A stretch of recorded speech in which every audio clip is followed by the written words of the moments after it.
It's that time, isn't it? Christmas Eve, and the spirits are abroad or about to be abroad. Imagine a world where the ghost of Christmas yet to come manifests not as a harbinger of quiet redemption, but as Nick Candy, bold, brash, and promising not peace, but a political disruption like we've never seen before. If seomancy, the art of divining by shadows, were applied to his ominous promises, one might see an unsettling silhouette looming over Westminster. Candy's vision is no spectral whisper of reform. It's a par-breaking parathria, a shattering of political norms delivered with reckless, sanguisugent zeal. Let's begin with Mr. Candy himself, a property tycoon turned political disruptor.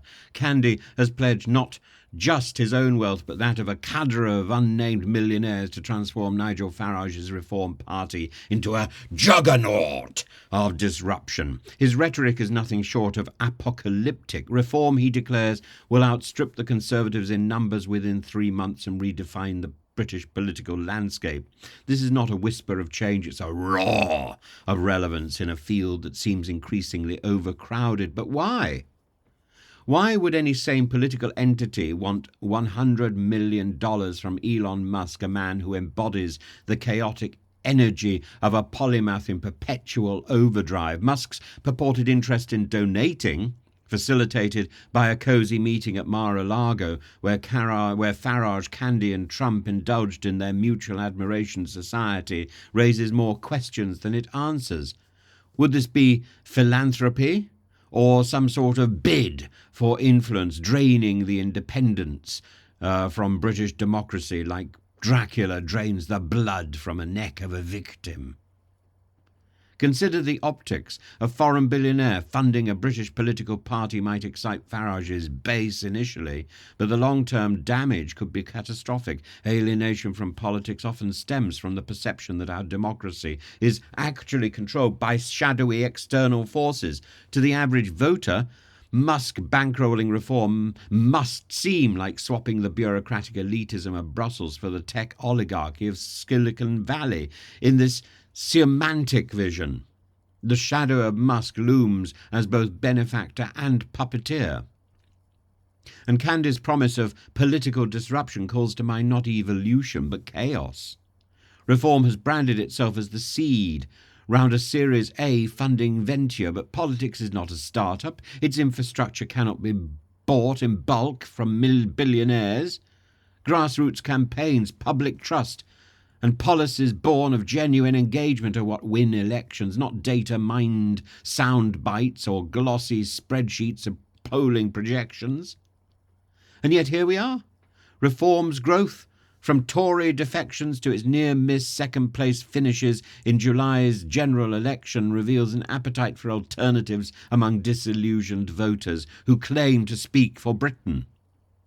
They see in reform the ghost of a robust past, the Conservatives' value in its little finger that Candy extols. But these voters may not realise that reform's strategy seems rooted in disruption for disruption's sake, par-breaking indeed. Blech. Let us pause to ask, is this disruption necessary or merely destructive disruption? Candy rails against a brain drain and a national decline overseen by both Labour and Conservative governments, but can reform reverse these trends, or will it merely siphon off the desperate hopes of the disaffected? The answer, I suspect, lies in Candy's financial ambitions.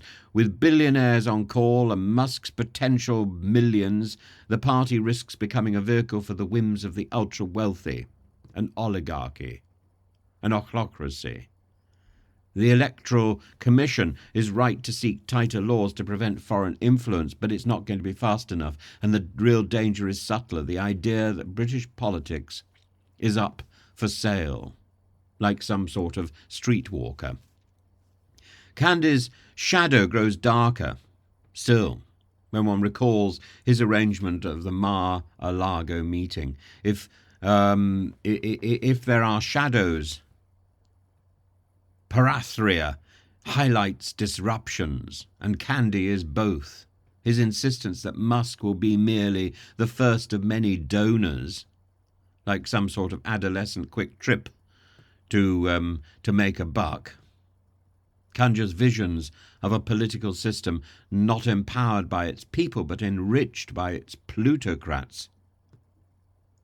It's a blood-sucking system in waiting.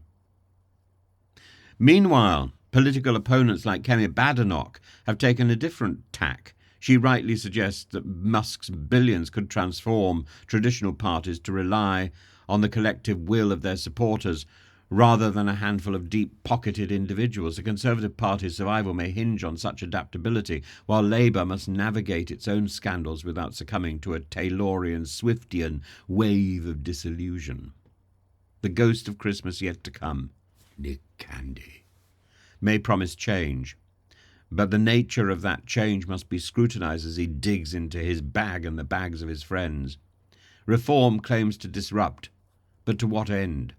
If this is merely a dance of billionaires, a dance of death, the voters will see through it in time. But if, as Candy suggests, it takes time, as Brexit has taught us, but if, as Candy suggests, the movement has started, then it must prove itself worthy not just of financial backing, but of the trust of a weary electorate. And let's hope, for the sake of democracy, that the shadows cast by Candy and Musk dissolve into light rather than plunge us further into darkness.